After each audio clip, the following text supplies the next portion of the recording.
Assalamualaikum warahmatullahi wabarakatuh. Ila khadratina bil Mustafa Rasulillah sallallahu alaihi wasallam wa alihi minal anbiya al mursalin wal awliya wasyuhada wasyolihin wal malaikatil muqarrabin khususun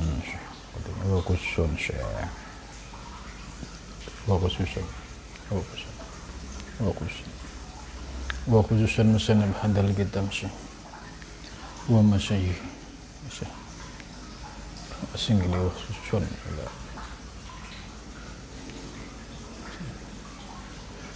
lamul fatihah.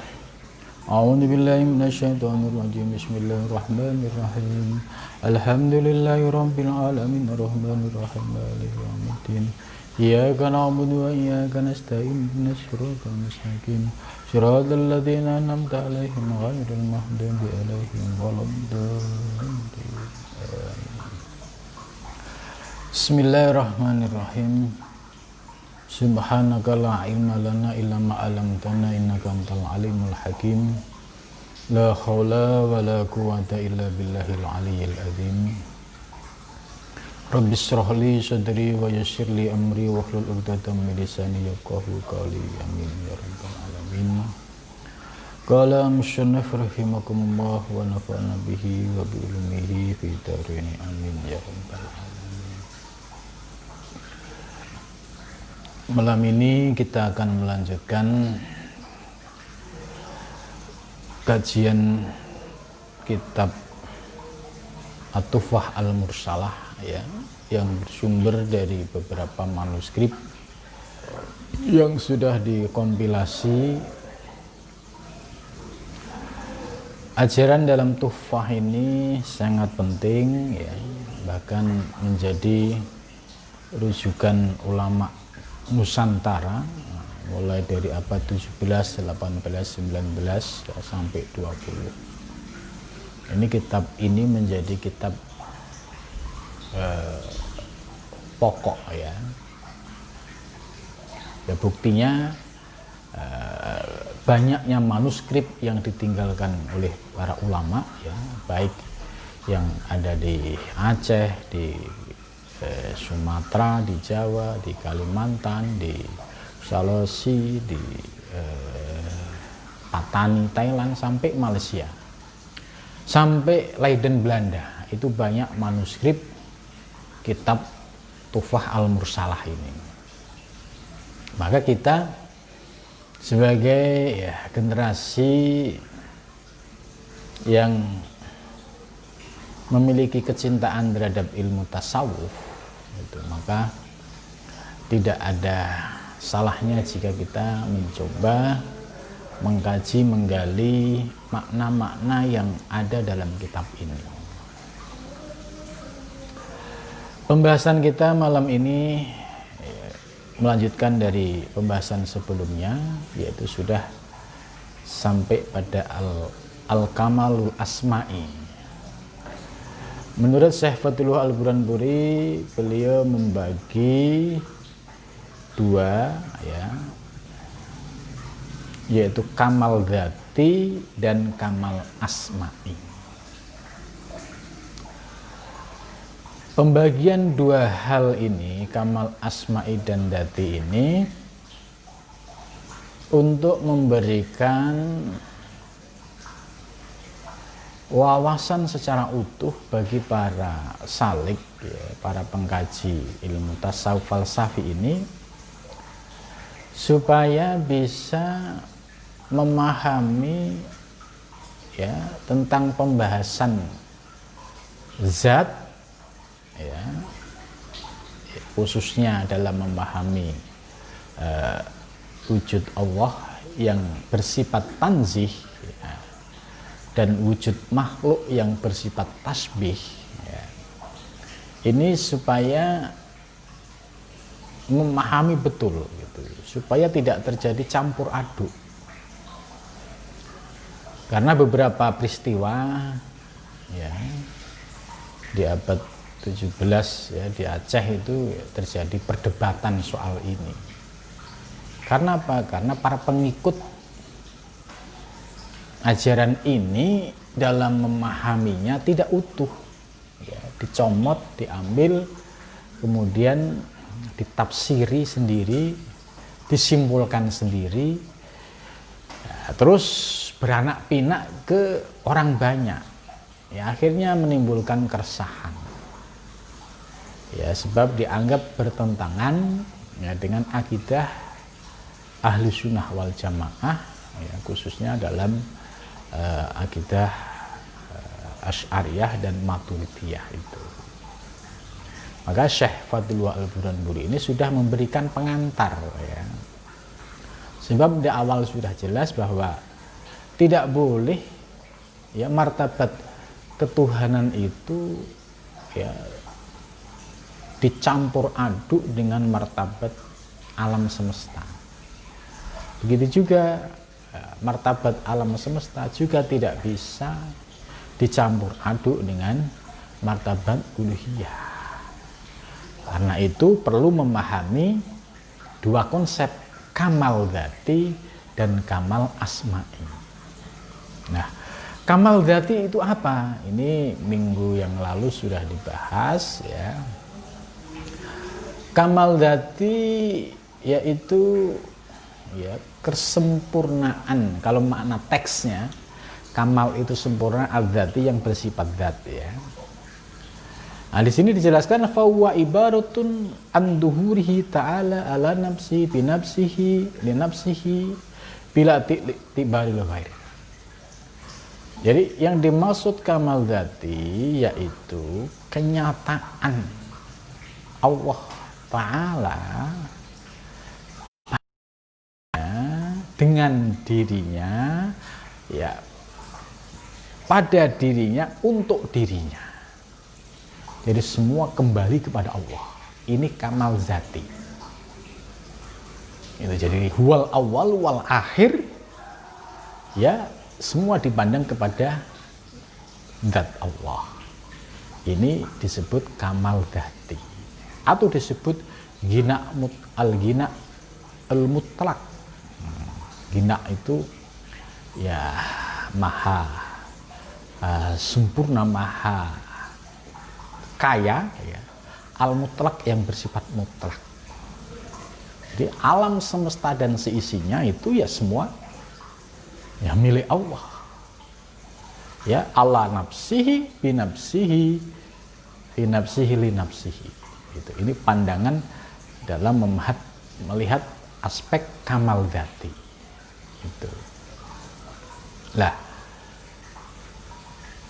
kemudian Syekh Fadlullah Al-Burhanpuri menjelaskan bagaimana prakteknya, gitu kan, yaitu menggunakan istilah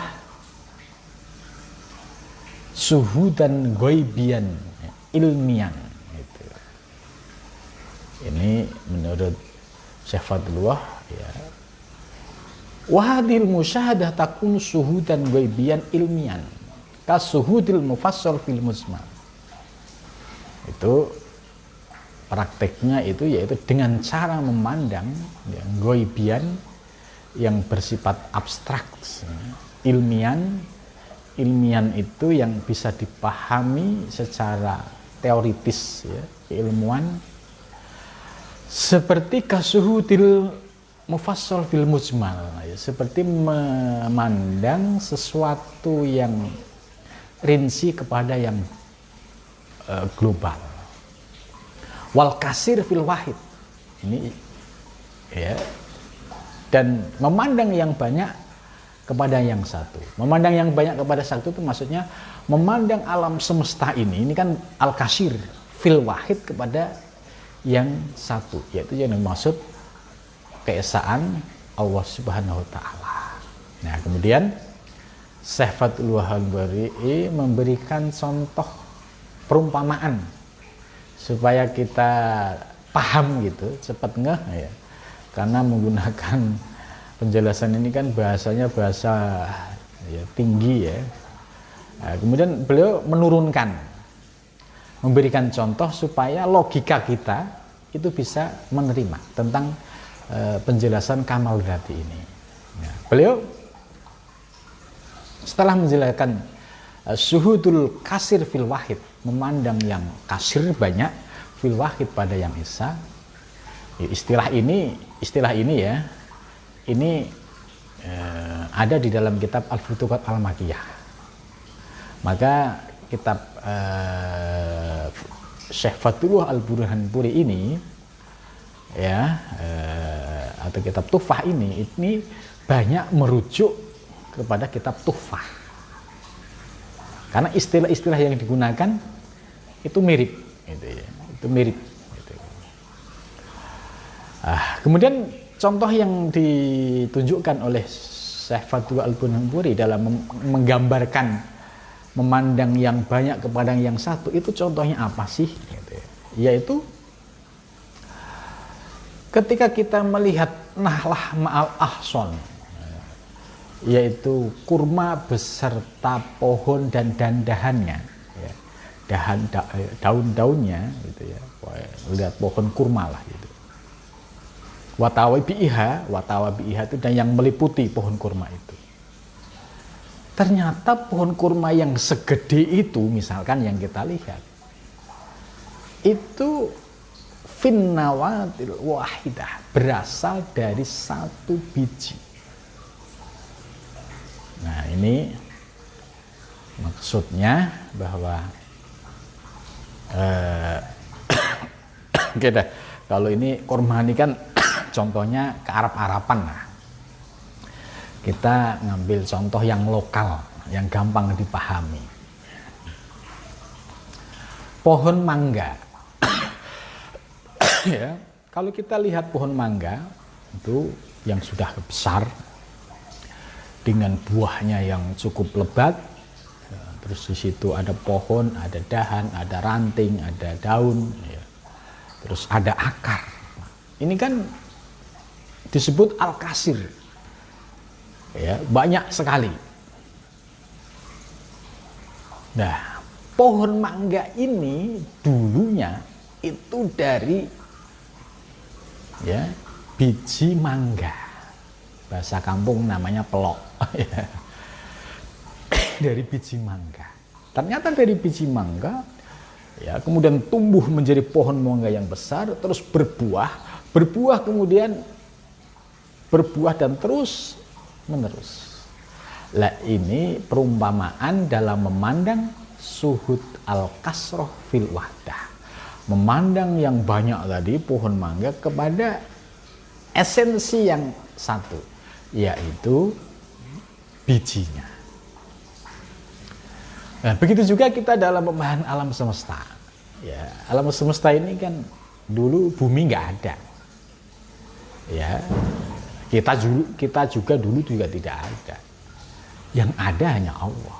Maka keluarlah hadis qudsi, kuntu kanzan mahfiyan, ya, aku perbendaharaan yang tersembunyi, ya, ini.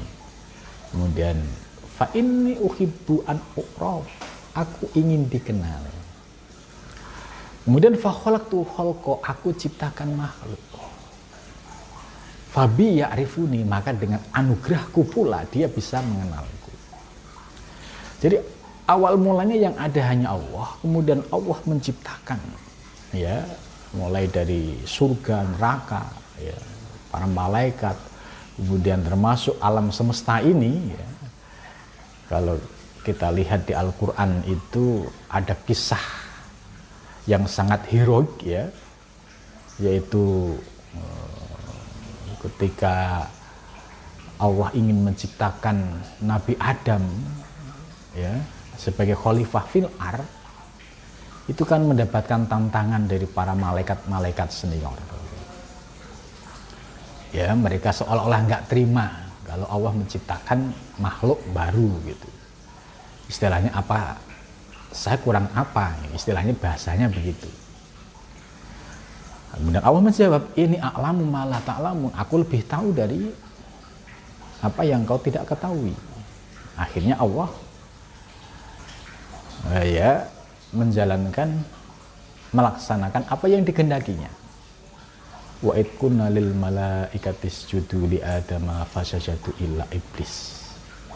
Ini ya kisah heroik ya, bagaimana seorang malaikat disuruh tunduk kepada Allah ya, untuk menyembah ya fasajadu ya, untuk menyembah Adam, akan tetapi fasajadu semua sujud ila iblis, kecuali iblis.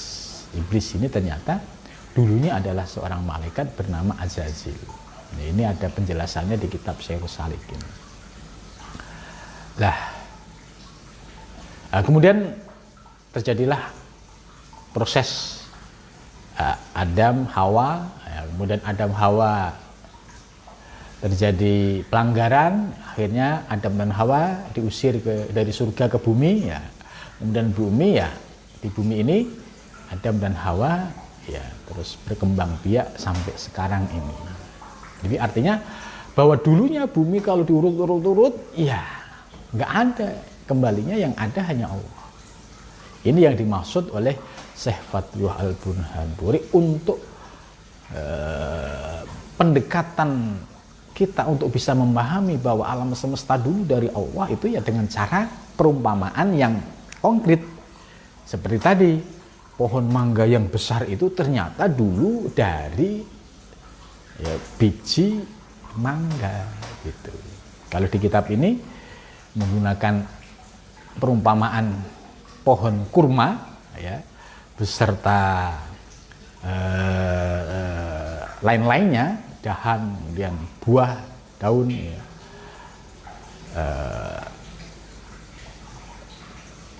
Itu dulunya berasal dari biji gitu. Nah, ini yang dimaksud bagaimana seorang sufi itu memberikan perumpamaan supaya akal kita bisa menerima. Oh iya, perumpamaan kurma, oh iya juga ya.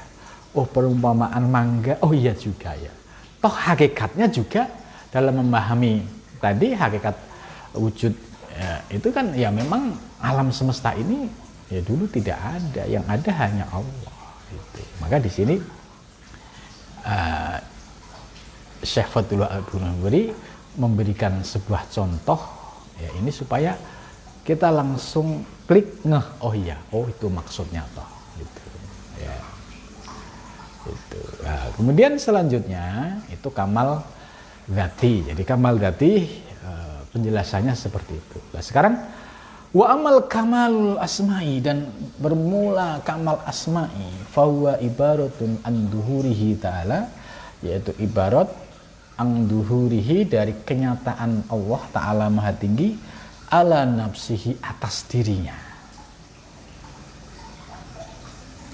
Ya, ibaratun an duhurihi ta'ala ala nafsihi, yaitu ibarat atas kenyataan duhur ala nafsihi atas dirinya, wa syuhudahu, dan menyaksikannya, zatahu, zatnya, fit ta'ayyunati, dalam ta'ayyunat itu kondisi real al-khorijiyah yang bersifat konkret nyata. Ini maksudnya wujud alam semesta ini itu termasuk ta'ayyunat al-khorijiyah, yaitu satu kondisi yang konkret dan nyata dan fisik, nampak, bisa dilihat. Itu.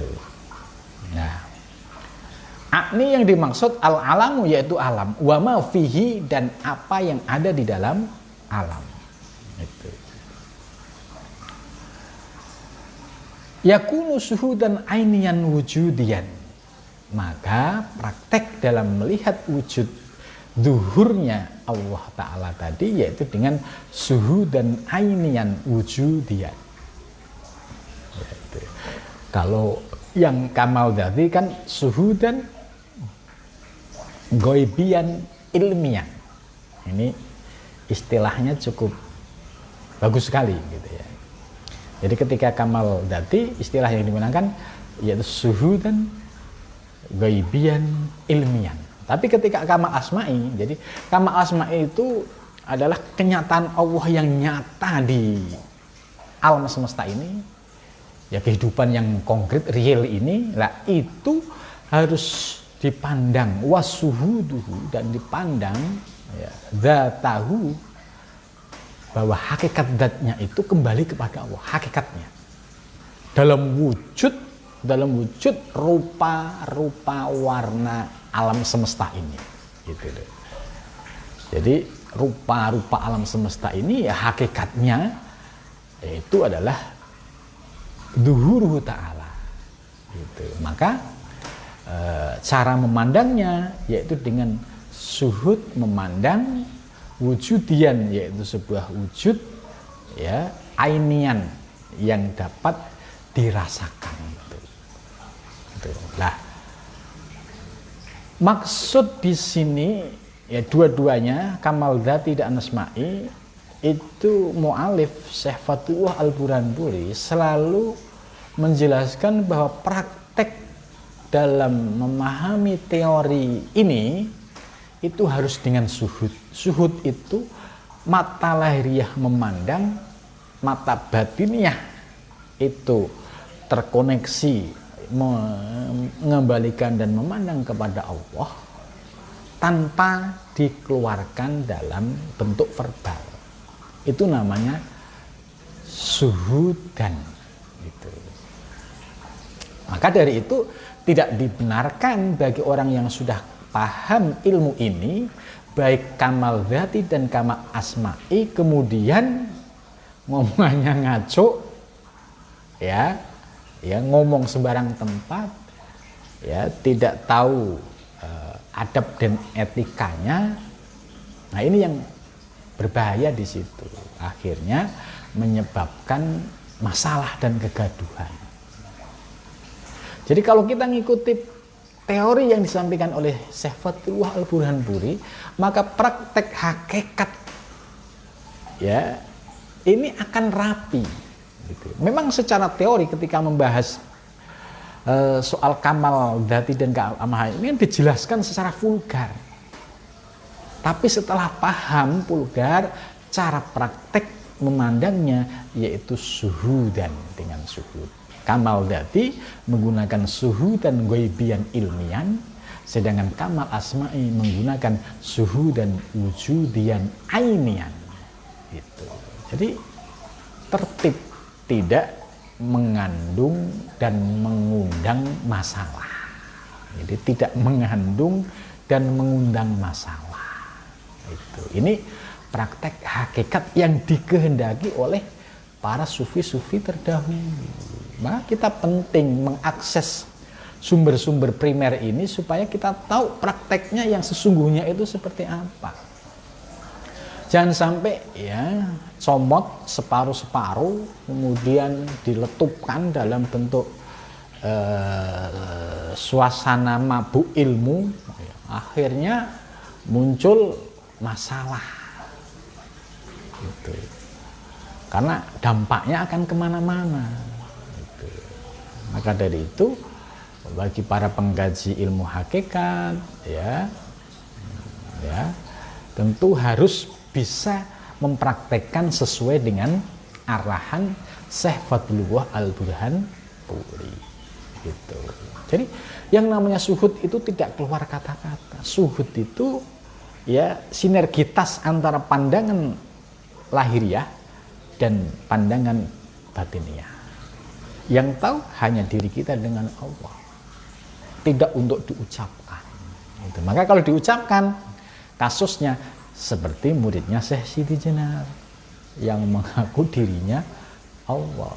Kasus di Aceh sampai keluar fatwa dari Syekh Nuruddin Ar-Niri juga sama, karena pemahamannya sudah tidak lurus sebagaimana yang diajarkan oleh Syekh Fathuwah Al-Burhanpuri. Padahal ini buku induk gitu. Maka kalau ada orang kok mabuk, ilmunya ngaco ya, ngalor ngidul, terus prakteknya tidak tertib, ya ini pertanda dalam menyerap ilmunya Syekh Fathuwah Al-Burhanpuri ini tidak utuh. Ya tidak utuh. Karena tidak utuh, maka tadi pecotot-pecotot istilah Jawa itu keluar letupan-letupan Nah, ini yang perlu diluruskan ya. Kasuhudil mujmal ya, terus diberikan contoh lebih konkret. Kasuhudil mujmal seperti memandang mujmal yang global, fil mufassal pada yang terperinci, wal wahid dan memandang yang satu itu Allah, fil kasiri di dalam yang banyak itu ya ciptaan alam semesta termasuk diri kita ini, termasuk fil kasir gitu. Nah, istilah kasuhudil mujmal fil mufassal wal wahid fil kasir ya, ini boleh saya sampaikan, ini istilah yang digunakan oleh Ibnu Arabi. Maka tadi sudah saya sampaikan bahwa kitab At-Tuhfah ini ya sebagai penjelasan dari kitab Al-Futuhat Al-Makiyah, tapi dari sisi hakikatnya. Bahkan istilah Kamal Asma'i Dzati itu pun di Al-Futuhat juga ada. Maka ketika kita membaca Al-Futuhat, ya kita lihat bagaimana ajaran-ajaran Ibnu Arabi ternyata ajarannya tertib, syariat hakikatnya tertib. Ya, ajarannya komprehensif, meliputi ya ajaran sebagaimana yang diajarkan oleh para sufi pada umumnya. Gitu. Maka kalau ada orang yang ngaku belajar tasawuf atau tarekat kok nganeh-nganeh ya, perilakunya ini ada tanda tanya, ini pasti ada yang nggak beres gitu. Karena kalau kita merujuk ke kitab induk, wah ternyata terang benderang. Begitu juga kita membaca kitab At-Tuhfah Al-Mursalah, terang benderang bagaimana teorinya, bagaimana prakteknya, bagaimana contoh-contohnya yang diberikan gitu. Sehingga ya akal kita bisa menerima, paham, dan kita bisa meyakini gitu. Itu jadi kasuhudil wahid fil kasir ya. Wan nawati fin nahlati wan nawati, dan biji finnahlati ya di dalam kurma, watawadiha dan yang mengikutinya. Jadi kita melihat biji kurma dari yang satu ini ternyata akan menjadi beranak pinak, menjadi pohon kurma lalu berbuah yang lebat, terus dia akan menjadi berbuah lagi dan seterusnya. Padahal asal usulnya adalah ya minan nawah finnahlah, dari biji ya menjadi pohon kurma.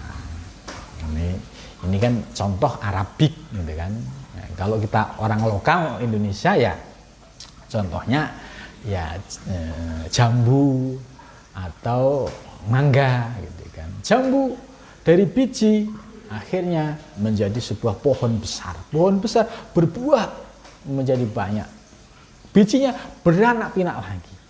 Itulah yang disebut minal wahid fil kasir ya, jadi dari memandang yang satu pada yang banyak gitu. Jadi sungguh sangat nikmat ya kalau kita bisa menikmati ya penjelasan Syekh Fathullah Al-Burhanpuri ini ya. Wahadal kamalul asma'i, dan bermula kamal asma'i ini min haitsu tahaqquqi, dari sisi tahakkuk. Tahakkuk itu ya kenyataan, wadduhur ya, wadduhur dan duhur itu ya bentuk visual, wujud yang nyata ya. Mauqufun itu mauquf ala wujudil alami, atas wujudnya alam, wama dan sesuatu fihi di dalamnya. Jadi konkretnya kamal asma'i itu ya kita melihat wujud alam semesta ini, itu disebut kamal asma'i. Lah wujud alam semesta ini supaya kita tidak terlepas dari sumbernya, maka kita harus pahami bahwa alam semesta ini yang banyak ini ternyata ya bersumber atau diciptakan oleh Allah Subhanahu wa Ta'ala. Maka ketika kita melihat gerakan apapun yang di alam semesta, kita tidak bisa melepaskan dari al-fa'il al-hakiki, yaitu penggerak yang utama, yaitu Allah Subhanahu wa Ta'ala. Itu maksudnya ke sana. Wa ma fihi, ya, dan wama itu umum, segala sesuatu, fihi di dalam alam. Ya, sesuatu ini kan apapun yang ada di alam semesta ini. Lianna maknahu, karena maknanya sabik yang lalu la yasulu, tidak hasil ila bidzuhuril alam, kecuali dengan kenyataan alam ala wajib tafsil, atas jalan yang rinci. Jadi disebut tafsil itu karena sudah ada beragam makhluk di alam semesta ini. Ya, kita bisa melihat tumbuhan itu berapa ribu tumbuhan, ya, kemudian ikan itu berapa ribu ikan jenisnya, manusia itu sudah hampir 7 miliar manusia dan seisinya itu artinya ala wajib tafsil, ya, dengan wujud yang sangat detail itu. Nah, itu semua kita nggak bisa melepaskan dari Allah, ya, bahkan kita harus memandang semua yang ada ini, ya, kembali kepada, ya, suhudul wahid fil kasrah, ya, kembali kepada Allah dalam melihat alam semesta ini. Jadi ini cara para sufi bagaimana untuk memahami alam semesta, ya, dari sisi hakikatnya gitu. Jadi cukup gamblang, ya. Kemudian selanjutnya, wa anna dzalikal wujud, dan sesungguhnya wujud itu laisa itu tidak ada bihalin dengan keadaan fil mawjudati dalam beberapa wujud, ya, wala yattahidu, dan tidak menyatu biha dengan mawjudat, ya. Jadi maksudnya bahwa wujud tersebut itu, ya, laisa bihalin fil mawjudat. Itu maksudnya wujud ya. Jadi wujud yang ada di semesta ini, ya, wujud yang, ya, diciptakan oleh Allah, ya, dengan ragam bentuk dan warnanya yang ada di alam semesta ini. Wala yattahidu biha, dan tidak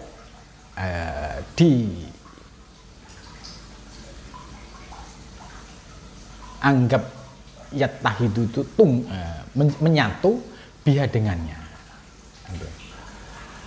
Ini maksudnya bahwa wujud Allah yang qadim tadi dengan wujud alam yang hudus, ya, ini jangan sampai dipahami tidak pas, ya, seolah-olah yang tidak diperbolehkan ini, bahwa wujud alam kan ini Allah yang maha qadim tanzih, kemudian ini makhluk. Lah, wujud makhluk ini ada, menjadi ada karena atas kehendak Allah. Nah, di sini yang tidak boleh adalah tidak boleh menganggap bahwa wujud itu penyatuan dari Allah yang qadim kepada yang kudus. Jadi istilah penyatuan dua wujud ini tidak boleh. Ini penyatuan dua entitas ini tidak boleh. Maka li'annal hulul, maka istilah hulul wal ittihad ini tidak disepakati. Sebab apa? Istilah hulul itu yaitu menzilmanya Allah kepada hamba. Allah yang qadim menzilma pada hamba. Plek. Ini kan dua entitas. Ini enggak bisa, enggak begitu pemahaman yang disampaikan oleh para sufi. Karena, ya, hakikatnya esa. Itu. Maka orang yang punya pemahaman penyatuan dua wujud ini tidak boleh. Laisa bihalin fil maujudat itu. Ya, wal itihad juga sama. Kalau hulul kan konsepnya al-halat ya. Kalau itihad itu Abu Yazid al-Bustami. Itihad itu apa? Itihad itu menyatunya seorang hamba menyatu kepada Tuhan. Menyatunya dua entitas, dua wujud, ini juga tidak diperbolehkan. Masa Tuhan yang maha tanzih menyatu dengan hamba yang kudus? Itu. Maka secara istilah hulul dan itihad ini tidak bisa diterima. Akan tetapi pengalaman sufistik yang dialami oleh Al-Halats dan Abu Yazid al-Bustami itu ya diterima. Itu. Maka Ibnu Arabi dalam Fusul Hikam menjelaskan, jadi pengalaman spiritual seseorang yang sedang merasakan gelora keesaan tadi itu ya cukup dirasakan zaukian dan juga dipandang secara suhudian. Ketika diucapkan dengan kata muncul istilah hulul dan itihad, ternyata istilah hulul dan itihad ini problem jika dikritisi. Kenapa? Karena ada penyatuan dua wujud hamba dan Tuhan. Nah, ini yang tidak boleh ya untuk dipahami seperti ini. Jadi pengalaman spiritual al-halats ya itu ya oke, nggak ada masalah, itu adalah pengalaman rohani. Abu Yazid juga sama.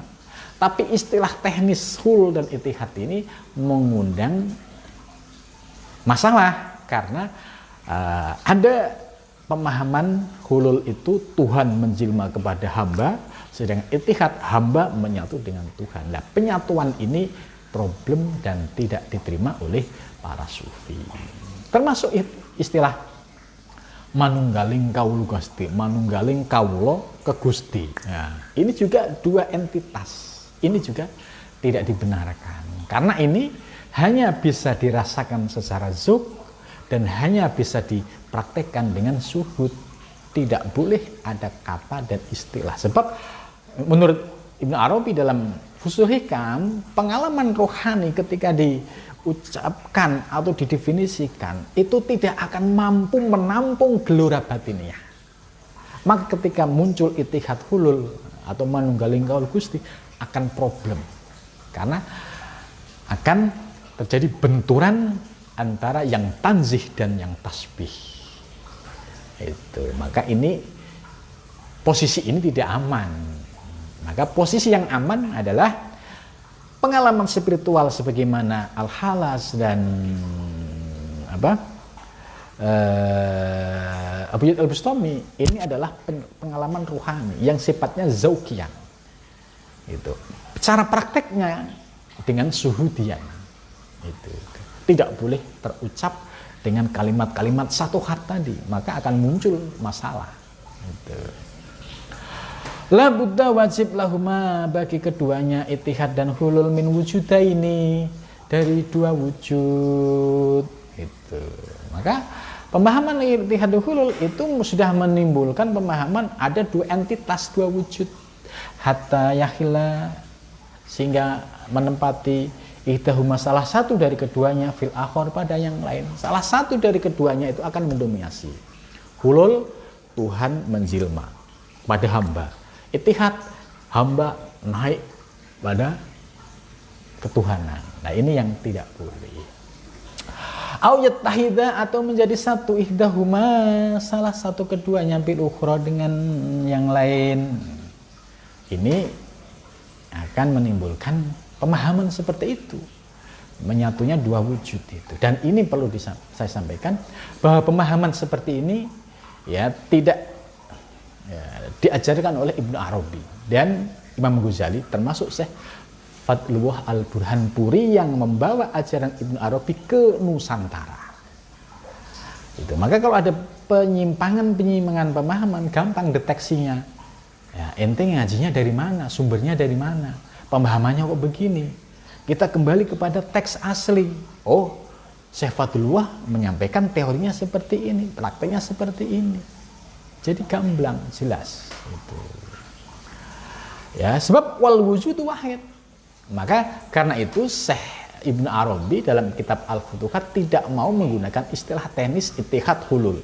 Bahkan istilah wahdatul wujud saja Ibnu Arabi dalam kitab Al-Futuhat Al-Makiyah saya cek itu beliau tidak menggunakan istilah teknis wahdatul wujud.